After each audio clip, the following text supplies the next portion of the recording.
So it's December, and I started thinking to myself, what kind of videos can I do this month? Something wholesome, nice, and Christmas related. But then, the more I thought about it, I'm doing a lot of Christmas videos this month, as I do every month. And for whatever reason, I started thinking about the Disney films, you know, the ones that we all grew up with. The more I was thinking about it, they're wholesome all the time. They don't wait 1 month a year to shine all the magic and goodness of humanity on us. They have to be whimsical all year round, and that can't be easy. So I decided, screw it, I'm just gonna review all the Disney films. That is to say, all the animated 2D Disney films, with some exceptions. Why? Because I love Disney, and so do you. Oh, you may act like you don't like Disney. You may talk about how it's an evil corporate monster that only gets stronger and stronger the longer we live. But the funny thing is, you don't have a choice. You can bombard us with all the genius, monstrous things that Disney has done in the past. You can argue debatable messages. You can argue debatable ethics. You can even argue debatable stereotypes. But it doesn't matter. Disney has always been there. For most of us, it's the first thing we're introduced to. And that's the genius of Disney, putting all their time and all their effort not in something adult, but in something for children. And once something has your childhood by the balls, it's never gonna leave you. It's there forever. Disney has practically become family to us. It's fairy tales, it's magic, it's everything that we enjoyed and thought was possible when we were younger. And as we grow older, there's a lot of other things to enjoy. The artistry, the creativity, the imagination. There's literally no other word for it but Disney. It's an artistic cultural phenomenon that'll never ever leave. Now, I'm just gonna state up front that I am directly ripping off Cinemassacre's Monster Madness, where James Rolfe reviews a new monster movie every day of October. I think it's a cool idea, and I wanted to do it with something I really enjoy: the hand-drawn animated Disney films. The only downside is there's only so many days in December, and there's just a friggin' buttload of these movies. So I'm probably gonna do about 3 a day, and once or twice I may skip over one. But I'll do my best to comment on as many as possible.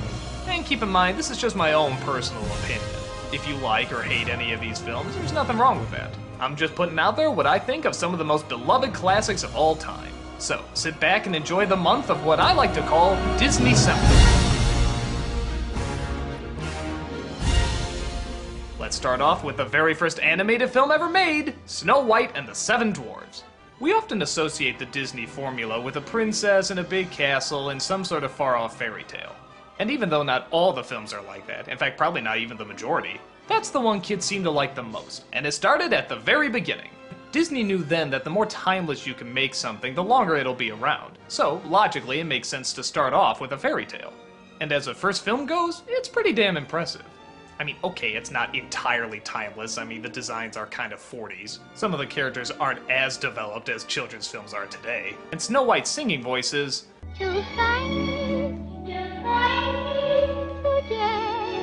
very Betty Boopish. To describe the story is almost silly. We all know it. An evil queen wants to be the quote-unquote fairest of them all, but finds out that there's only one young woman in her way, the Princess Snow White. So she sends a hunter out to kill her, but the hunter is just so blown away by how hot she is, he can't do it. So he tells her to run away, and she comes across a cottage filled with 7 dwarves. Which for me as a kid always raised a lot of questions. Are the dwarves related? Are they brothers? Did they all just meet at random? If so, is there a place where dwarves just usually meet? Well, I'm overanalyzing. The queen finds out that Snow White is still alive and puts on a disguise to try and kill her. Kinda strange that she wouldn't just send a henchman or somebody else to do it. I mean, does she only have just the one? But again, overanalyzing. The film is about as basic children's movie as you can get. It's very bright, it's very colorful, but it doesn't try to insult the audience intelligence either. As Disney princesses go, Snow White is probably one of the weaker ones, as she is sort of just bland and general nice. But on the upside, she is generally nice. There's nothing really wrong with her, she's just not particularly interesting. To be fair though, she's a lot more engaging than the prince, who only gets about 3 lines, and most of them are just sung. The dwarfs, of course, is what everybody remembers. The different personalities, the different ways they're drawn, the fact that their emotional status also happens to be their names. That's what the kids enjoy. Adults can enjoy the artistry a little bit more. Not just the bright colors and pretty background, but also some of the scary images they have.